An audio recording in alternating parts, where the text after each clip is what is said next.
Hey folks, Steve Bird here. Today we've got DJ Cooper, also known as D Cooper.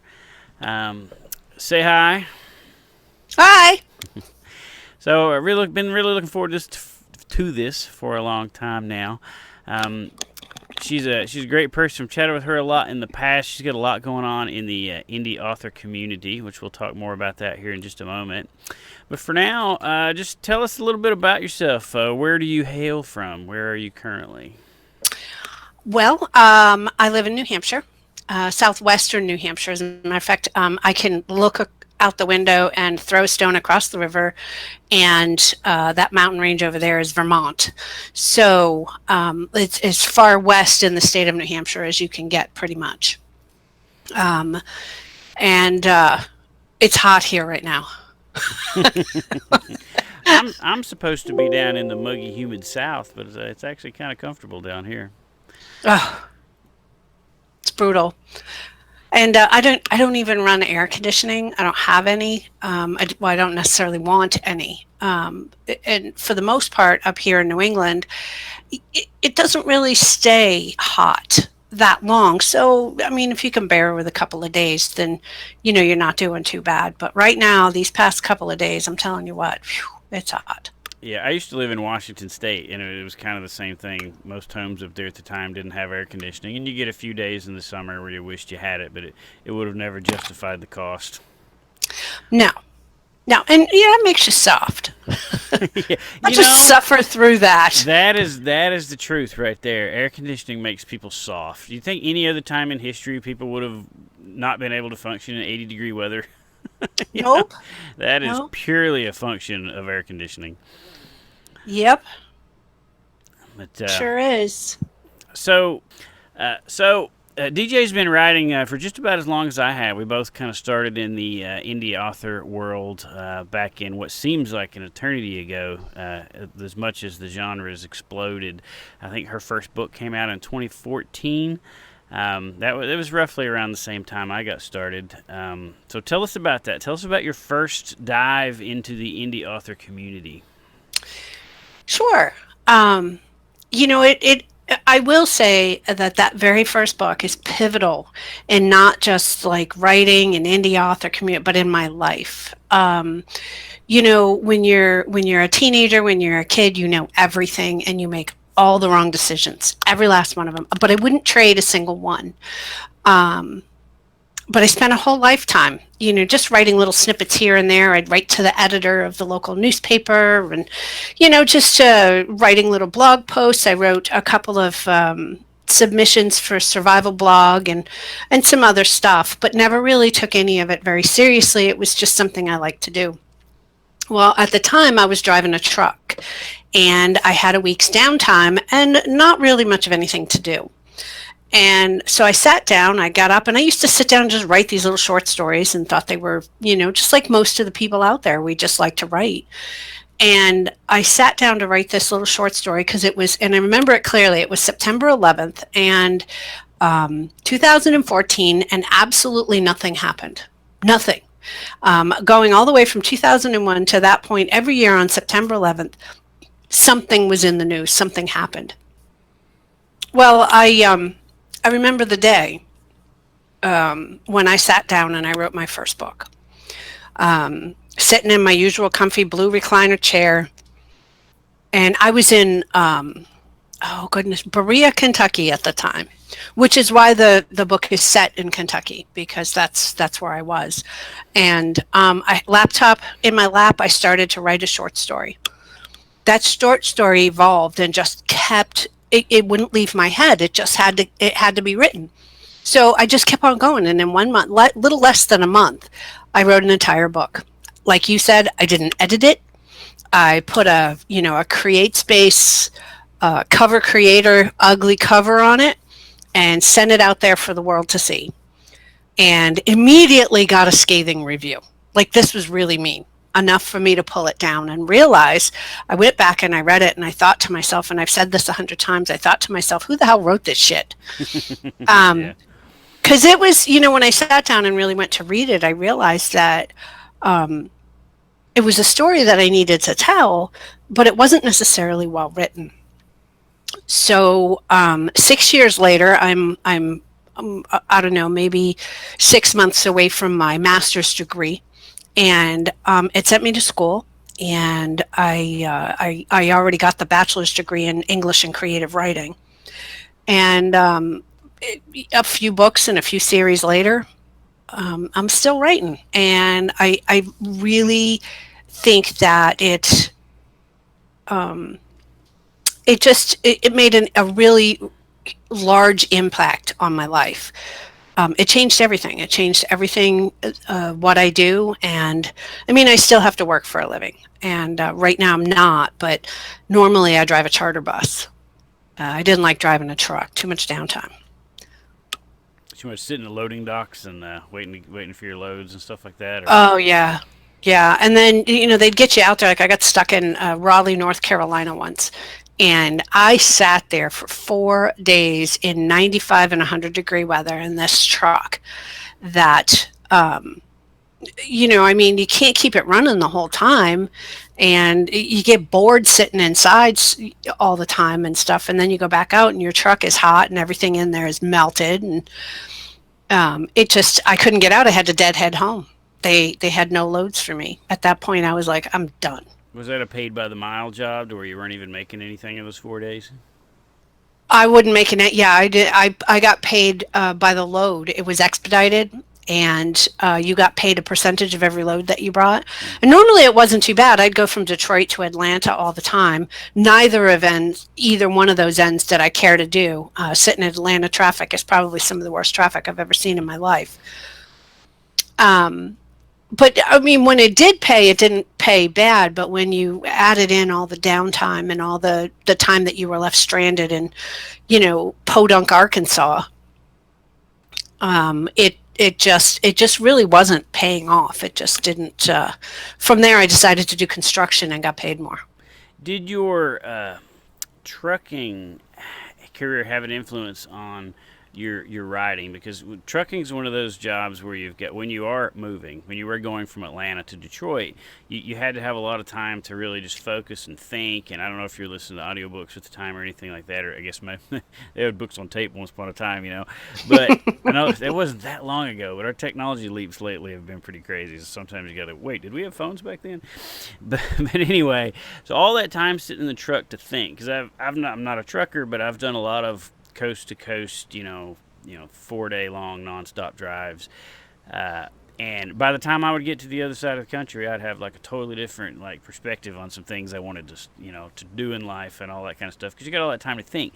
Did that have something to do with the building of those stories in your head, or maybe your view on things? I think so because a lot of that first book had to do with the different perspectives of the different people in different areas. Um, I actually got criticized because there was always so much stuff. Like now, there's so much stuff on the news. Sometimes it's just an information overload. There's so much stuff out there that you can't disseminate between what is real and what is just not real. That's easy. If it's on the news, it's not real. Pretty much, you get to feeling that way. So at the time when I wrote, there was a big to-do about the Ebola thing. And so come to find out later on that while every news station was making a big deal about it and people were panicking and flipping out all over the country because we brought those doctors back to this country from the Ebola outbreak in Africa. I realized that the spin that the media had put on it was actually to create like a frenzy. It gets people. It's like a feeding frenzy. It's like sharks or something that people just start feeding into this stuff and they don't really realize what's going on. So later on, when I realized that this is what happened, I decided that that's the scenario that I was going to write. I was going to throw something out there that was completely false. And the reason that I threw it out there was because there was so much stuff going on in the background. And when I was sitting there on September 11th after that was after being stuck in North Carolina, I thought there's nothing happening. what is happening, because they're not telling me anything, which means something has to be happening, right? So, your mind kind of gets in this twisted type of a thing, because like you said, you have had all these miles to contemplate exactly what is going on, because half the time we really just don't know. And so that's part of what made it go in the direction that it went, because um, if you haven't read the book, the first book in the series, it starts off with all this stuff coming across the news, and everybody's all up in arms. And our characters, they have an idea about preparedness and stuff like that, but they're kind of on the fringes of it. It's more, looking at some of the different things that were going on in the area that they were involved with instead. And so all of a sudden, they start to realize that all is not as it seems. And even though they're telling us all about the Ebola on TV, this is not what's really going on. And so then the rest of the book goes into the eventual collapse of everything, and then the ways that terrorists or evil people will capitalize on these moments. Like, we are in a tough spot. We're having a financial meltdown. And so we're going to capitalize as terrorists. We're going to capitalize on this moment because everybody is all freaked out about something else. They aren't paying attention to the power grid. We can go in and we can get into it. And people have actually criticized me for that, because they say, well, what other disaster have you not thrown in? Any true disaster that is actually going to have either a nationwide or a worldwide impact is either going to be an extinction level event, which would be like, I don't know, asteroid or Yellowstone or something like that. It's not going to be something local. And when we think about, because I had all this time to think about it, when we think about like Katrina and stuff like that, the hurricane did a lot of damage, but most of the problems did not come from the hurricane. It came from everything afterwards. It came from piss poor planning. It came from crime and violence. There was all kind of stuff going on in that dome. People were being raped, and so much of what humanity has to offer in these times became really evident during that time. So, while I'm driving along, of course, your mind is, it's just pushed off everywhere else. I'm thinking, well, what if? And that's always the first line in writing a book, right? It's like, what if? What if this happened? So I began to think that any true major emergency in the United States, which is where it's at, unless it is an extinction level type of an event, it is going to be compounded. It's not going to be any one thing that actually does us in. It's going to be something that is compounded. And so I tried to write a complex book that, showed that compoundedness of the way that disasters would actually work. The one thing that Katrina and then later on Hurricane Sandy, the one thing that they showed us was, what happened in New Orleans and what happened up in the Northeast with Sandy wasn't a big extinction event. People weren't cut off from the rest of the world. Help was coming. Help was there. But in like Sandy, and it wasn't even as bad as Katrina. There were people pulling guns on each other in a gas line the very next day. Was you had cars lined up for miles to get gas when the next town over was fine. So what I always thought about those scenarios is even when help is coming, people seem to spiral out of control pretty quickly. What about when help's not coming? So the compounding issue, like you were saying, if the people that would normally come and help are dealing with their own issue and now they're not coming to help, if we're going to spiral out of control as quick as we did, how ugly is it going to get, and how quick is it going to get ugly when there isn't help coming? Exactly. That's very true. And like you said, people are pulling a gun on somebody the very next day. I actually, like we were talking about reviews earlier, in my first book, people come and they want to do bad things and they get shot by my characters, but it is not fatal. And they let them go. And part of the reason why I did that was because I really wanted, you can tell by the backs of my books, the first series is meant to be prepper fiction. It's meant to highlight ways that people can learn to get by. It's meant to show it in a scenario driven way. And without rule of law, many things will change. But as long as rule of law still remains, if you go and you just shoot somebody just because they had bad intentions on your yard, you're going to find out relatively quickly that that rule of law is no longer on your side. And I needed to point that out in the initial stages of the collapse in this book, that the rule of law still stood, and you cannot just randomly kill people during that time. I mean, later on when stuff really degrades and it's really, really bad, perhaps you don't want to take the time to let those people live because, at that point, you're just asking for them to gather numbers, which I do show later in the book. We let somebody live and they gather numbers and come back. And so that's a really good example of that.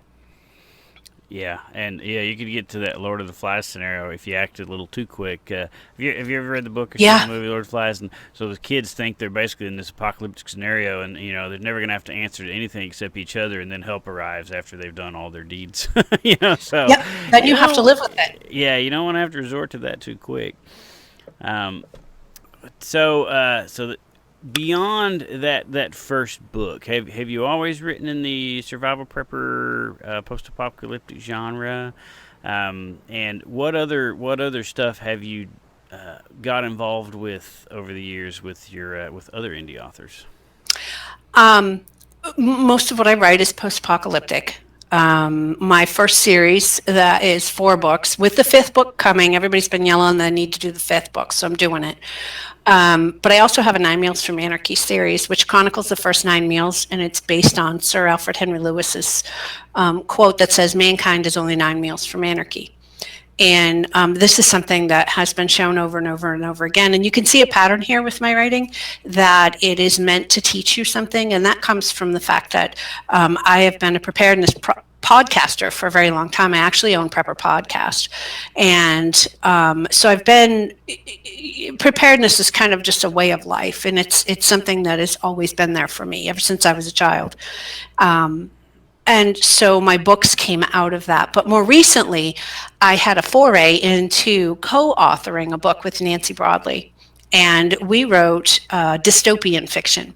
And the final book is fixing to come out at the end of this month.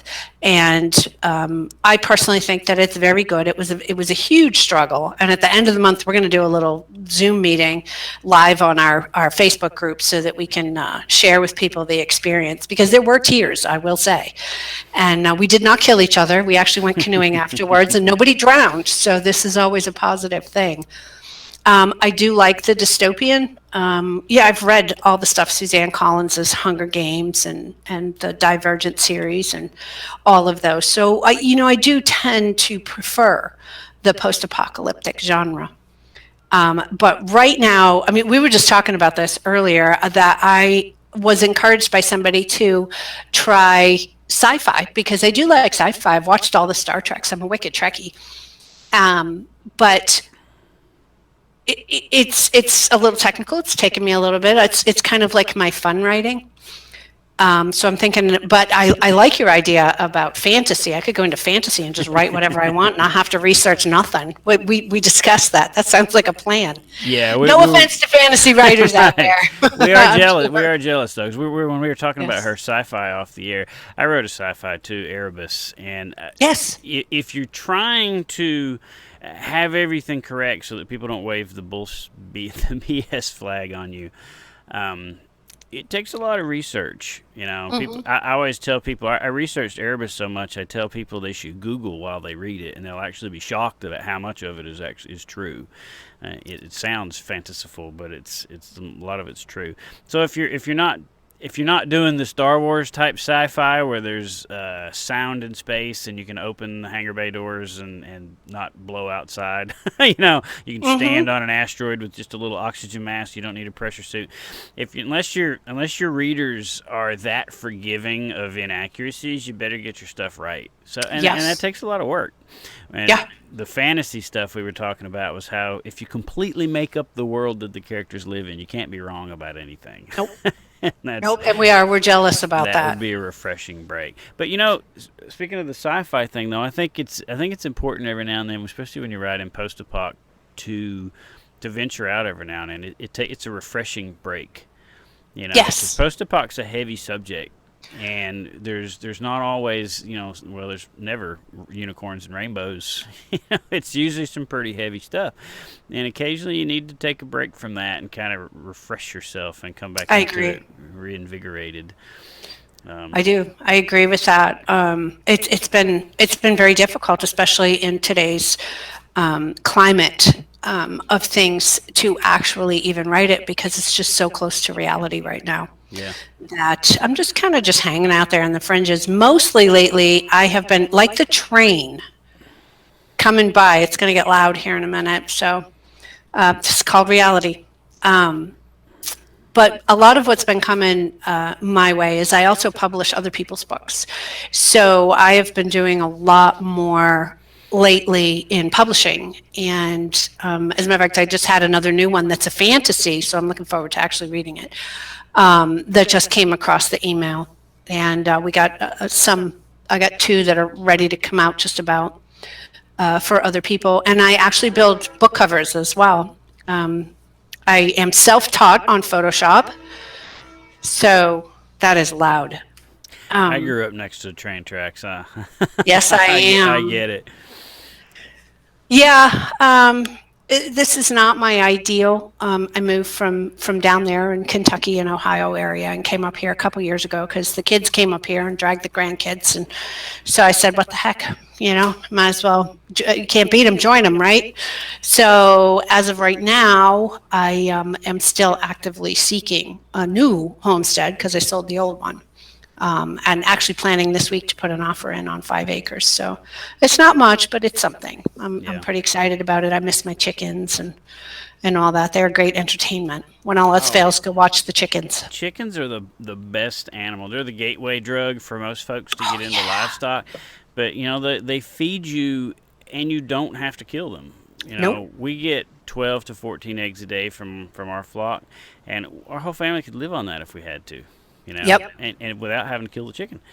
Yep. So they don't take up much space. They're relatively easy to care for as long as you have good predator defenses, Yeah. and they keep you fed. And Yes, they do. there's a reason that in a lot of the world today, and in almost every backyard in America in the past, prior to our new modern supply chain that's gotten us all spoiled, everybody had chickens in the backyard. Everybody had Yep. a garden. Everybody canned, and they had a food pantry where they put their canned vegetables and meats and everything to survive the winter. And everybody had chickens in the backyard. It's just Yep. that's just these days you're a prepper or want to be homesteader if you do that. But in the past you were just, and in most of the You're world an today, annoyance. yeah. But in the The past, barking dog that the neighbor has tied up in a cage is not an annoyance. It is considered completely normal, but you have a rooster that's out there crowing, and that's an annoyance, and it needs to be stopped. before we bought this farm out here in the middle of nowhere, we had just 5 acres right on the outside of the edge of Knoxville. So we were in the county, but we weren't in the city. So we could do whatever we wanted, but you would think you were in Knoxville. Even though we were on 5 acres, there was all kinds of little, McMansions and subdivisions popping up everywhere. And we had chickens and donkeys and sheep. And the folks who wanted that little HOA ruled, suburban life did not appreciate my donkeys. No, So no, they don't. we fit in much better out here in the middle of nowhere. But Chickens can be addictive, though. I have to warn people. I started out with one chicken, and he ended up being a rooster, and he was a banty. And so then I got a couple more chickens because I wanted the eggs. So I had 5 chickens. And by the time I had to sell my farm and stuff, I had 68 chickens. They just kept coming. Every time you turn around, Mama Chicken come walking out of the woods with about 5 babies behind her. The next thing you know, you got 3 roosters, and they're all vying for the lady's eye. And they're fighting and arguing, and then all of a sudden, here comes 6 more little baby chicks, and you love each and every one of them. And now you have 60 eggs a day. you cannot possibly eat. Right. But we feed our cat. We've got a barn cat. We feed her eggs. We feed our dogs eggs. We Hmm. mix them in with their kibble. We find a good use for them. You can't eat 14 eggs a day. We weren't getting 60 like you, but you still I was can't. giving them away. I had a little Right. thing out there. People would pick up buy their eggs. I had regulars that would come and they'd grab 4 or 5 dozen eggs out of there. So I mean, they went and you learn to pickle them. You learn to Hmm. you learn to do all kind of things with egg. Um, But I was trying to learn how to dehydrate them, but I was not being very successful. yeah, I feel like you need more of a professional type of a make dehydrator for your own that. powdered eggs. Hmm.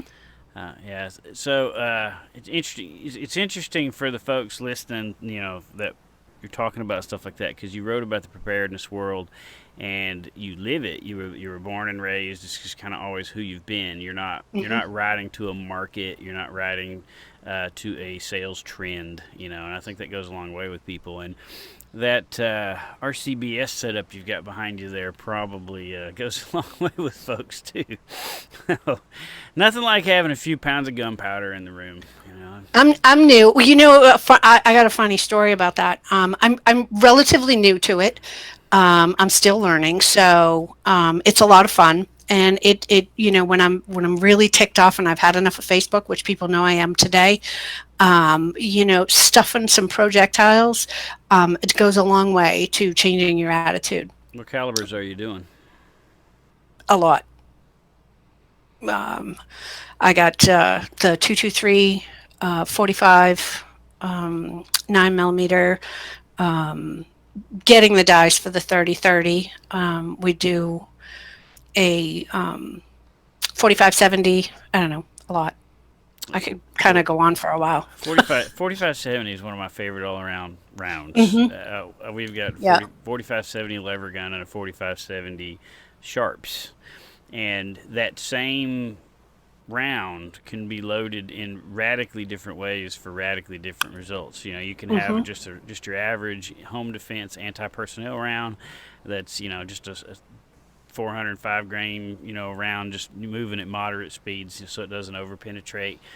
And then you can have this 535 grain compressed powder load, sharps Hmm. load that is a cannon, and Yep. you look like your shoulder looks like you're in a car accident after after shooting them. Yep. You can make anything you want out of it. You can download them for deer so that you don't damage too much meat. You can upload them for other things. That's Yeah, that's the handy part about it though, is that you can adjust it. You can adjust everything about it. You can adjust what powder you use because some burn slower than others. You can adjust the number of grains that you put in there. I mean, maybe you have one that's 24, one that's 27. I was just recently doing the AR rounds, and but you can also change and adjust which projectiles you put in there. Some of them, they may be dovetailed, and they're going to fly in a different way than the ones that are squared off, and then you have just so many different uh, ways that you can do it that makes each and every round practically unique, and you can cater them and tailor them to whatever needs you have. Yeah, once you get into reloading, it's hard to shoot factory ammo. Yeah. I was a competitive shooter for a while, and with handguns, IDPA's and stuff like that. And I did some cowboy action, SAS stuff, and I would download my rounds to the very minimum power factor, just so that the gun would still cycle reliably, but you'd get less recoil, and Hmm. get used to those, and they'd be super accurate and super easy to shoot, and quick follow up shots, and then you shoot a box of factory rounds. You're like, whoa, man, that's And harsh. guns jumping all over the Yeah. place. Yeah, it's like, whoa, what the heck?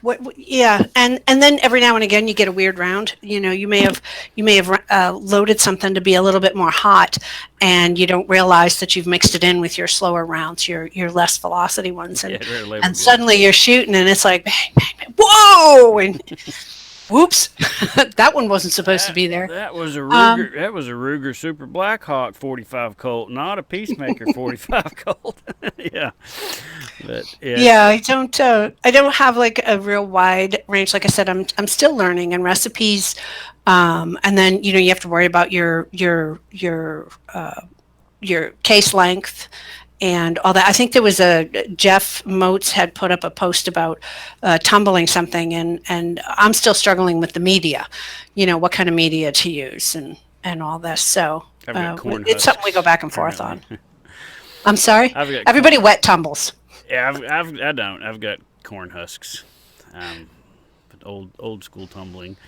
Yeah. We added rice to it. Oh, really? Yep, and that seemed to have helped because the corn husk seems like, I don't know, Dirty. it wasn't. It is, and I think that the rice really shined it up quite a bit. Like I said, it's still a learning thing. Well, for me anyway. But so, what else do you do in your real life that is preparedness minded? When you mentioned that railroad tracks just a second ago with the train going by, that popped in my mind as because if that's the kind of person you are, you see little things like that. And when you mentioned the railroad tracks, it might be a sound inconvenience at times, but it's also if you had to get out of Dodge in a hurry, you could hop on the railroad tracks and boogie. Yep. Yep. Well, I'm also right across the street. There's a river I can practically throw a rock to, so you just hop on the river and see you later. You're downriver in no time at all. And you canoe, But right? yeah, yep. When Nancy isn't drowning me, yes. No, I'm just kidding. Also behind me there is a mountain. So while I do live in town right now, you always have to be aware. You can live anywhere. You can prepare anywhere. You do not have to have a 100 or a 500 acre farm. You can prepare anywhere. But part of the key is to understand what your limitations are when you prepare, and then also to understand it may not be long-term viable, and then to think about these are the times and the people like that you may have to think about bug out situations and scenarios, and as a family we all have that outlined, and it's key to have that. You need to have a plan. Circumstances, and I'm a perfect example. I went from having my farm with my goats and my chickens and my ducks and horses and the whole 9 yards to apartment dwelling, and then you transition from one thing to the next, and I have to say it's not very comfortable because I'm not used to it. I don't like neighbors. I tend to be antisocial. And so I just don't go out. It's just like I just don't need any of this. I'll just do what I have to do. But I do canning. You can go to even if you're not set up. Hopefully before too much longer, it'll be a little bit better set up for me. But you can go to the local farm stand, which is supporting one of the local businesses, and you can buy a bushel of tomatoes and you can can them, because I can right here. I just did up a batch of butter before anybody threatens to hang me. I do not recommend you do it if you don't know how, but I've been doing it my whole life and I've never had a problem with it. But I can, and I sew and I knit and I crochet and I ride a Harley, and I like to shoot. And I'm one of these women that are fascinated with not just the things that ladies might like to do, but I'm fascinated with anything that just fascinates me. And I don't really add this is something you should or shouldn't do. If you want to do it, then give it a shot. Yeah. Screw it. What's the worst that can happen? You don't manage to can things well. I don't recommend winging it when you're canning food, though. You could have a very uncomfortable situation if you relied on it post-apocalypse, and you hadn't done it. Now. You really do need to, get quality equipment, get quality instruction. I have most of my recipes I get from the Ball Big Book of Canning. I found that it's one of the most comprehensive, and it offers solid information on how to can. And if you want to can weird stuff like I do, just get good solid information and make sure you do it overkill sometimes to make sure that you are taking care of any of those little bugs that are going to make you not feel well. Yeah, that's the canning, the preserving of food, and then the production of food. That's the kind of things that people need to have work the kinks out ahead of time. Having the freeze dried foods and all that kind of stuff, and then dehydrated foods. that should be looked at as what you subsist on until your food production activities are coming into fruition. Hmm. But that'll eventually run out, and if you don't have what it takes to grow your own food, catch your own food, cultivate your own food in some way, then what are you going to do? Right. And you can't, contrary to what Mike Bloomberg said, you can't just take a handful of seeds, throw them outside, and boom, there's a survival garden. It takes a lot of work, and there's a lot of Hmm. failures involved that you kind of need to work those kinks Yep. out ahead of time. Yeah, there's all kind of things that can happen. Molds, funguses can kill it. Drought, overwatering can kill them. There are so many ways in which your garden can fail. Right. More ways that it can fail than when it can succeed. Believe it or not, while plants are plentiful and grow everywhere, if you want them to be really productive, you actually have to work at it. Right, and that's something that just used to be just part of being human. Everybody was responsible for feeding themselves. We didn't have the big machine to do it for us. So, but we've lost that over this Yep. course of the last half generation. All of those skills, they've been perishing rapidly. Hmm. And you touched on another thing a minute ago about going to the farmer's market. I Hmm. think I think that's important because you need other people around you to be producing food locally, and Hmm. family farms are going out of business at an alarming rate. So they need your patronage, they need your Yep. support to stay around, because when the grand scheme of the global supply chain breaks down, and you realize how few resources you have around you, it'd be quite startling.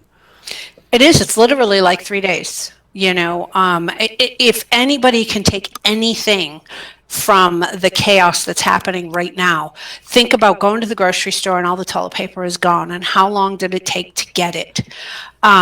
They order things in stores because I used to do retail management and I hate retail. But one of the things is it's all on demand. And they do not keep a huge back room, a huge stocked room. Go ask them at Walmart if you can see their back room. Somebody somewhere may show you. There's nothing back there. It's JIT, right? Nothing. Just There in time. is everything is just in time. And once it is out, it doesn't come the very next day. And then when you compound that with, like, if the power goes out, gas pumps are not working. How do people think the food gets to the grocery market? It doesn't just appear magically because somebody pushed some buttons on a computer. Some trucker somewhere has to bring that to you, and so that it can be stocked in that grocery store. And if there is no fuel pumping, that truck ain't moving. And that food is going to sit and it's going to rot in the back of that truck long before you ever see it. So understanding that, this grocery store mentality is it's like fiat cash. It's like it's imaginary. It's there today, but it can be just as easily gone tomorrow. Right, and that has only been this last half generation thing I mentioned Yeah. a minute ago. That's really only been there about that long. Hmm. And that is that 24/7 availability of everything you want, whether it's in or out of season, is kind of one of the Yeah. reasons all of those survival skills have begun perishing. Because what's the point of working yourself to death to get a few tomatoes if you can just go down the street and get one? Well, just because it's always been available to you doesn't mean it's always going to be available. This is The true. consistency throughout all of human history is turmoil and suffering, and it's not nice It's inevitable. peace, stable societies. Yeah, it's that is something that is more like inevitable than it's not one of those things that may happen but probably won't.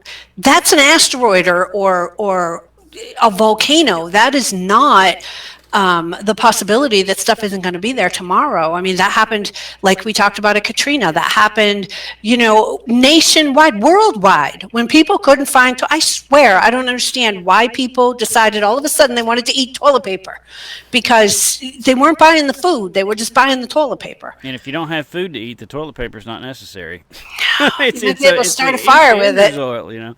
But look at Venezuela, for example. All you need is to Yes. vote for the wrong people, and the next thing you know, you're eating out of trash cans. You went from the Yep. richest nation with the most resources in the area to eating out of trash cans, Yep. in just a matter of a few years, just by voting irresponsibly.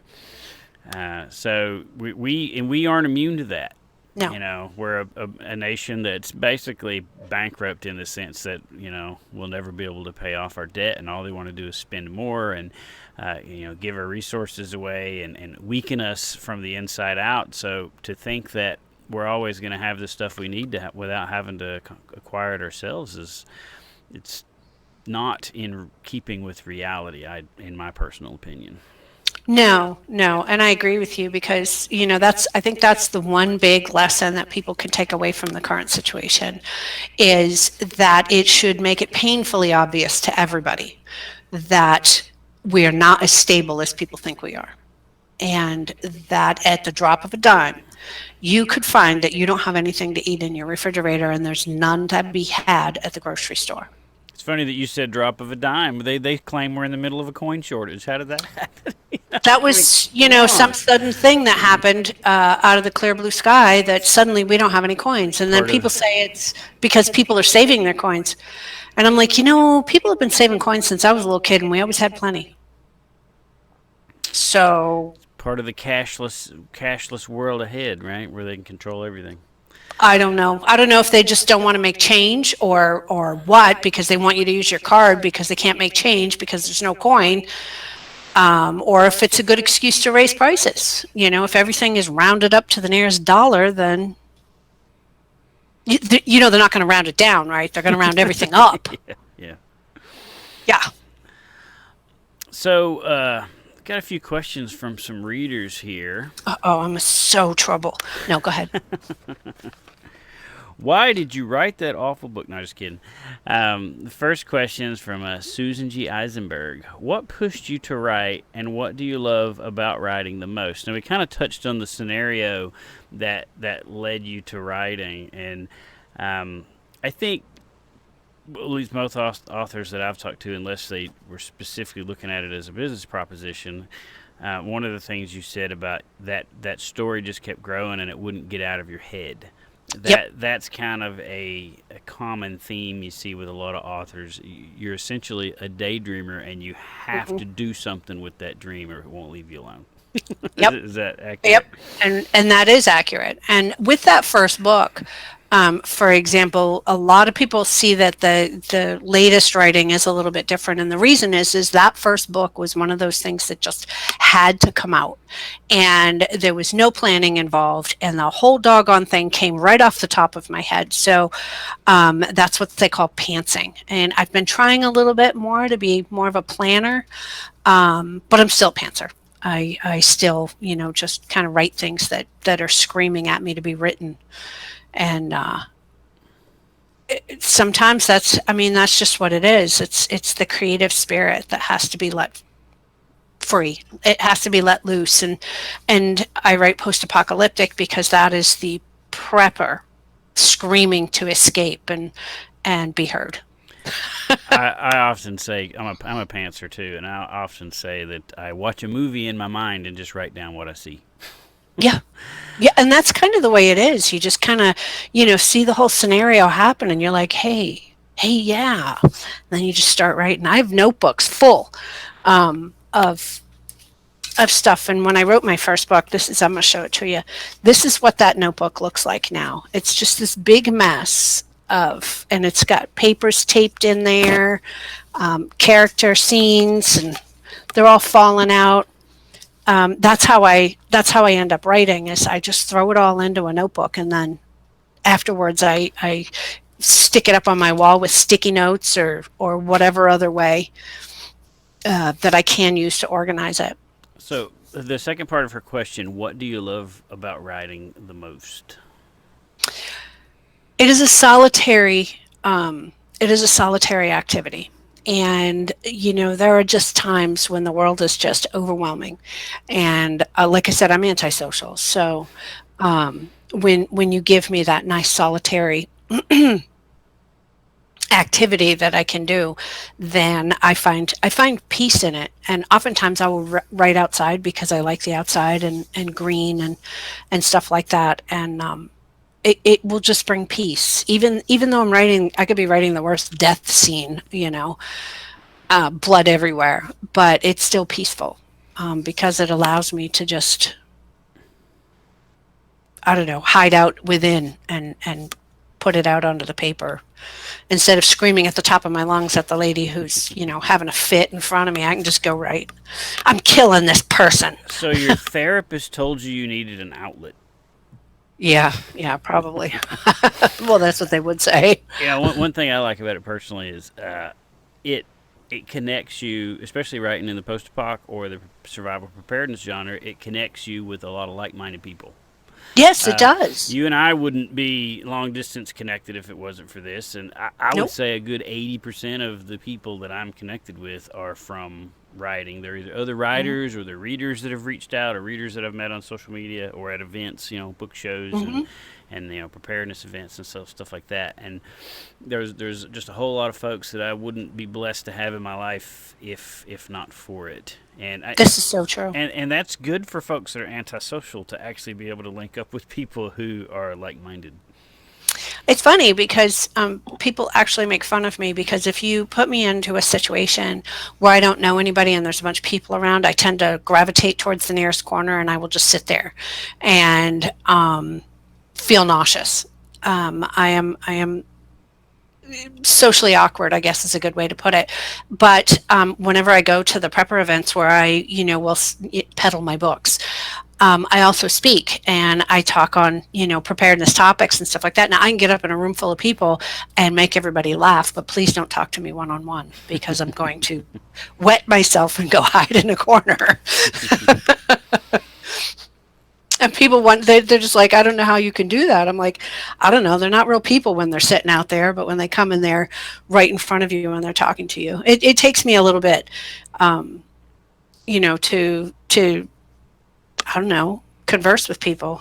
Most of the time, I don't like them. I love all of you, though.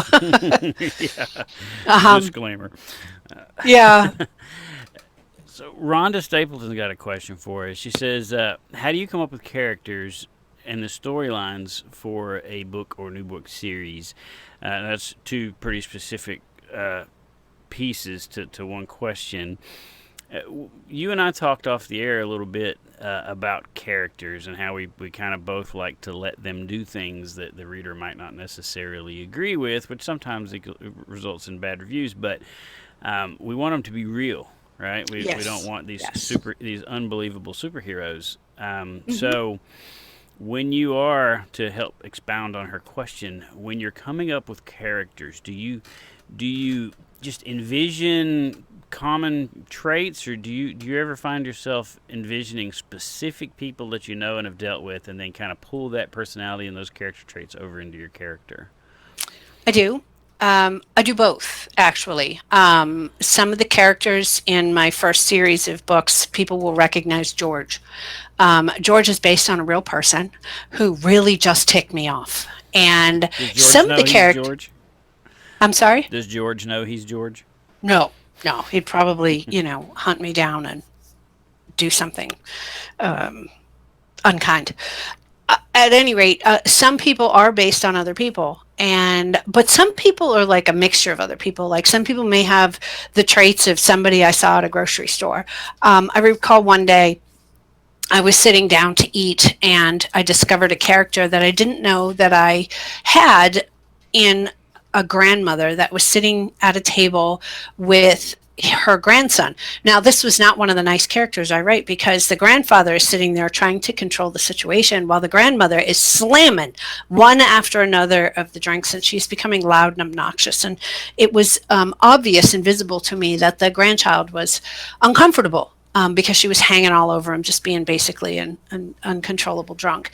And I could see that discomfort in the child's face, and I could also see the discomfort and the embarrassment in the grandfather's face. And so then, I take like little bits and pieces from these characters and I incorporate them into other characters. So one of my favorite things to do is to go out and write at some place like a Panera, where there are people just coming and going, and the next thing you know, a character emerges because I've been sitting there watching this lady or this man, that is doing something either awesome or not so awesome, and it ends up in a book.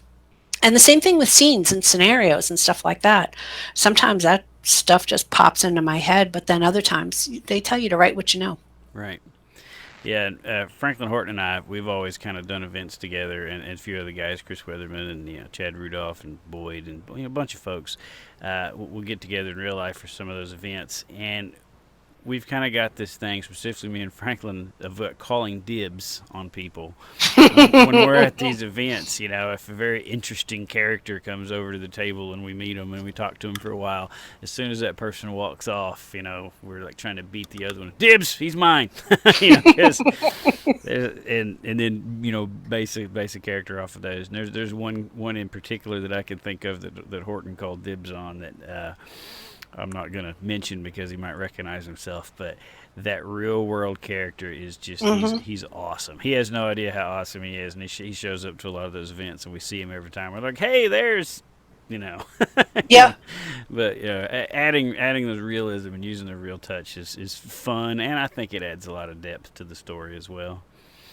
Well, I agree. And we were talking about those perfect characters. And so many people say, your character has flaws or your character makes a mistake. And we talked about this. And it's like, that's what people do. Real people have flaws and real people make mistakes. When you have that perfect, it's nauseating. Okay. I read stuff and that perfect character who can do no wrong, has every gadget ever needed, to me is uninteresting. There is no room for growth. The character is just who he is. And he's perfect, and you just know the outcome of the book because everything is perfect and it's all going to work in the perfect way. To me, I think that good characters have flaws. Good characters have room for growth. Good characters make mistakes because people make mistakes and people have flaws. Yep.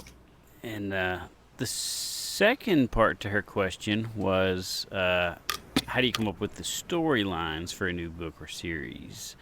If you're like me, I've got 2 or 3 books running in the background of my mind at all times. It's like they kind of just jump in your head. There may be some that I specifically try to think out, but some things just get in your head from your own world, at least for me, for my own world observations and such, and they kind of got to get in line, get in queue, and then when I can get around to them, I will. Since you're a pantser, I would imagine you operate like that a little bit. I do.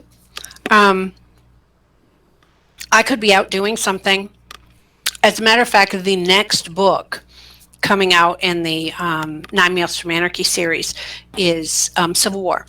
And the book was inspired, and the whole scene was inspired from hanging out and doing some target practice with some friends. And I thought to myself, because we were talking about, different things in politics and things like that. And I thought to myself, I said, this would be a great book. And so, you just start making mental notes. You come home and you start scribbling stuff down in the book. And the next thing you know, you have a whole story going on. And so sometimes they're inspired from like real things around you. But I mean, sometimes it's just some wild hair that, crosses your path and suddenly it becomes a whole story. Right. Yeah. Or you're one of those people that do research and write to a formula. But that's not us, I know. No, I want to know what that formula is because, I'd really like to quit the day job. Yeah. Here's an interesting question that if you've watched many of my interviews, you'll see as a recurring question, and there's a kind of a inside joke to it. But Boyd Craven says, "Is DJ Cooper in fact a robot or cyborg? And will she be ready for August 4th, 2020? I'm not really sure what that part's about. But are you a cyborg? Are you a robot? You'll never know. I am just that good. Is your programming ready for August 4th? What's August 4th? What, you guys got to get together or something? I don't know. August 4th? I don't know what August 4th is. I could just be lost. Well, I'm trying to see, what is August 4th? All right, Boyd, come off with it. What the hell is August 4th? What's that mean? Yeah, I mean... I assume that was an inside thing that you would understand. But, oh well, at least Boyd is Boyd. Yeah, well, it's Boyd. I'm sure there's something I should know, and I've probably completely forgotten it, and all of a sudden I'll be reminded and say, oh, dang it, I forgot. It's the story of my life. The robot thing, and I think Boyd was one of my first interviews, and I think right after Franklin, and Chad Rudolph, C.A. Rudolph, for his pen name, he wrote in a question: Is Boyd, are you indeed a cyborg, or a robot, one of the two? And ever since then, Boyd or somebody has thrown that question out there. Um, okay, Anissa Stringer. I want to know how she does everything she does. Does she have a certain scheduler or planner she uses? I feel like she's so much more productive and driven than I am. Part of what it is I probably work 16 to 18 hours a day. I don't really watch TV. Late at night, I'll watch TV when I'm done with everything. It's the only way that I can shut things down is I will put on somebody else's work and watch TV. I can't even read because when I'm reading, I'm editing or something. So that's not downtime for me. And I have a whole lot of little things all over my desk and hanging up everywhere else, the sticky notes that keep me on track. But every day I make one of these, and it has all my tasks for the day that have to be completed before I can call it a day. And I also go to school full time. I'm a grad student, so I have, homework assignments or reading that has to be done, or a contract that has to be sent out, or this morning I was finishing up an edit so that I could send it off to the final editor this morning, and I have book covers that have to be made. So I'll later on this afternoon, I'll probably sit down and get the bare bones done on a couple of covers so that I can send them out to the authors and have them give me feedback. And that's how I do that. When I do the covers, I'll just do, like some basic stuff. I'll do some compositing and stuff and add together some of the elements that they want to see. And then I send them off and I tell them, tell me what this needs or what this doesn't need. What do you want me to take out? What do you want me to put in? And then, 3 or 4 of these will go by. Well, I can do this in a matter of, say, 30 minutes. So I do it, I get it off my desk and I send it out the door. And then I wait for their feedback to come back. And I find that they're much happier with their covers when I do that because they get the opportunity to put the feedback in. I don't just hand them a completed cover and they're just like, well, yeah, okay, I like it. But, what's with this swirly thing over here? So I've gotten some good feedback, but I'm still kind of new at it. So I'm not one of these people who are really putting it out there. Like I do most of the covers for the books for Angry Eagle Publishing. But that's how my day will go. Like I get up at 4:30, 5 o'clock in the morning and I'll get my coffee and I'll sit down and I'll peruse what I have to do for schoolwork. And then when I get tired of looking at schoolwork, I don't have set times. I may look at Facebook and see what's going on. I'll check all my, 1,500 emails that I have to go through.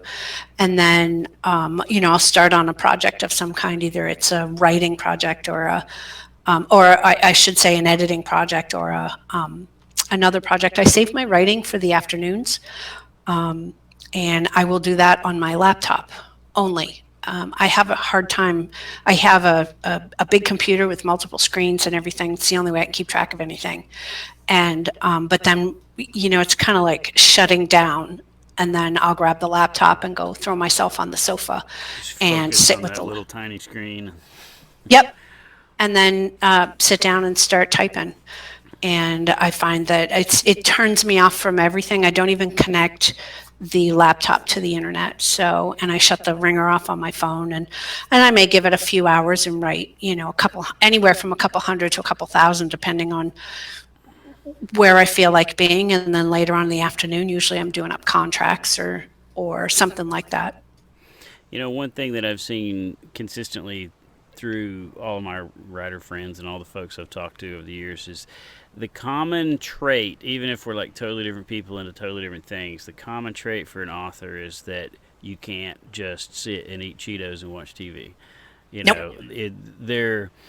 Whether we're, have mental issues or we're just a glutton for punishment, I don't know what it is, but there's no writer that I know that has much free time of any kind at all. No. And actually the Cheeto TV time is the only time that I can shut it all off, is that I have to break out the Cheetos and turn on the TV. And then, and then I can just kind of blank it out and start fresh the next day. But generally speaking, the work that goes into a full size novel, even if it's only like 90,000 words when it's finished, it feels like you wrote a million words to get to that point. All the rewrites and the edits and the story changes and the plot line changes, and then all the other massive amount of work that goes into it. And not many of us are blessed to be able to just do that, especially in the beginning. You're working a job, you got kids, a family. There's like I'm a lunatic with all the projects I've taken on, and but you're so driven to constantly spend every minute of your day in some productive way. And I think that's what got us all writing in the first place. I was commuting in the back of airliners up to Newark, New Jersey, and for work, I used to fly for an airline, and sitting in the back of airplanes, going back and forth, I had a lot of downtime, and I sat there with my little Tyrannosaurus Rex arms in the middle seat, typing away on my little Samsung phone, and wrote the first book. Wrote the first book that way on a phone, just to kill time, because I couldn't stand sitting there and not be productive. And listening to a description of your day, it's basically the same trait we all seem to have. You have to be pushing forward, and for us, I think writing's a good outlet, because we never run out of something to accomplish. Because as soon as you get one book done, you can start plowing right into the next one. And I don't know if you're like me, but I got more than one going. I've got more than one going in my head at a time, and sometimes that's a problem. Sometimes you want to get to that next book so bad that it actually interferes with the one you're currently working on. Yep. But I have 1, 2, 3, 4, 5, 6 ongoing projects right now in various stages of being done, which slows each of them down. But on the same note, it allows me to, if I'm going off on another direction, then I don't have to lose that creative direction or that creative focus that I have going on. I could just move it over here and go this way. Right. And I tend to be like that. I'm the squirrel. Yeah. I think that's the only way I can keep from losing interest in it. Yeah, because I'll get halfway through a book and say, I'm done. I'm moving on to the next one. So the only way for me to keep from, just getting sick and tired of the characters and killing them all off is to focus on something else. Yeah. And that's why I have my little things. I make these up every morning, and it tells me everything that I need to do. And I dedicate a little bit of each day to each of these things, and it allows me that shift. I'm constantly shifting on a constant basis from one project to another, and then back. I go back, like I'll get an edit back or something, and then I'll have to get on that. But it allows me to constantly keep moving without getting bored or getting sidetracked or having the butterfly moment. Ooh, butterfly. Yeah, we typically aren't the kind of people that are able to relax. No, I think that's our common trait. This is true. Jeff Moats, I think we've already answered this question pretty well, but do you reload ammunition? Jeff's a fellow shooter. Yep. I think we got on a conversation. It was his post, I think, where, I asked about the media. And we're not talking about the media that you see on TV, where there's something that you put into, and different people use different things. There's something that you put into this tumbler that cleans up your dirty cases, your shells. And his shells looked really nice, I thought. And I'm just like, what are you using for media? Because, I've been struggling. Have you ever tried the walnut shells, and it's like red? Yeah, I've used walnut and corn. The walnut shells leave this red coating on everything. You got to wipe them all off. Dusty, yeah. Yeah. And so, it's. I mean, with 6 of one, half dozen of another. I think different people have different preferences. But one little trick that I learned, speaking of that, I don't mean to cut you off, but while you're on on walnut and the dirty medias, if you take a dryer sheet, like a bounced dryer sheet, and throw in the tumbler, that helps. They come out really nice and shiny. It migrates its way around as through the cases as everything's is shaking and vibrating around, and that helps a lot. And it also cleans the media. It helps kind of get the dusty just kind of particles. collects it. Yeah. Then you nice. When it's dirty, you take it out, throw it away, and throw another one in. So give that a shot. I'm totally going to try it. I'll be letting you know how that worked out. But yeah, I'm going to totally try that. Seems like a lot of these questions. Everybody must know that you're a pretty psychotically busy person because there's a lot of questions on here that have that theme. Um, but Chad Rudolph's got a very interesting question. Was there a backstory to this? He says, "How wicked, with wicked in quotations, are you?" Yeah, I'm pretty wicked. I live in New England, and I was actually born and raised here, and but I've been all over the Salem, country. perchance? Yeah. Salem, Massachusetts is where I was born. Yes, yes, it is. My mother said that's why I was such a witch growing up as a teenager.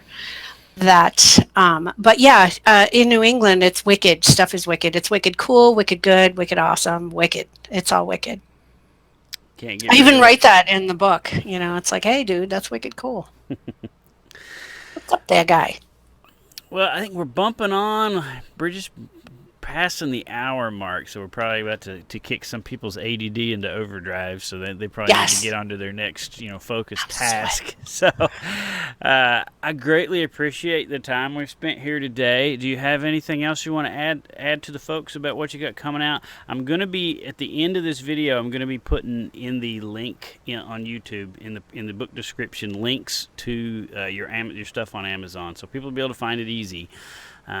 But do you have anything else you wanna say before we let these folks get on with their day? I don't know. You can just you can hunt me down all over the internet. Facebook, Twitter, Instagram. I'm all over the place. You can find all of those if you're on any of those social medias or whatever. You can just find me on the web. It's authoroftheapocalypse.com, and that should tell you everything you need to know to find me. Go ahead, hunt me down. Everybody else does. I'll put that in the video description too. So just click on those links, folks, and it'll take you to her books. Check them out. I highly recommend them. It's always good to talk to people who are the real deal and practice what they preach. So I greatly appreciate your time today. Thank you for having me. It was so much fun, actually. It was very enlightening. Probably, as always, the best conversation happens off camera. But hey, we try. Yes. Yeah, there's just stuff we don't share, okay? Right. We'd get shut down if we were too honest. Probably. So Yeah. little does she know I'm actually going to leave all that stuff in the video. Yeah, go ahead. No. Not a big deal. Go ahead. Just whatever. Yeah, I'm just a normal everyday person, and I have flaws just like my characters do. So we're it's all good. It was great. It was so awesome to just sit down and chat with you and Yeah, you and too. have the opportunity to be on here. And folks, thanks for the questions that you asked, and thanks for your interest in this video that you have displayed on several social media platforms. I greatly appreciate that. And but yes, stay tuned for more. For now, thanks again, Dee, and we will see you soon. Thank you. Thanks for having me. Bye-bye. Bye.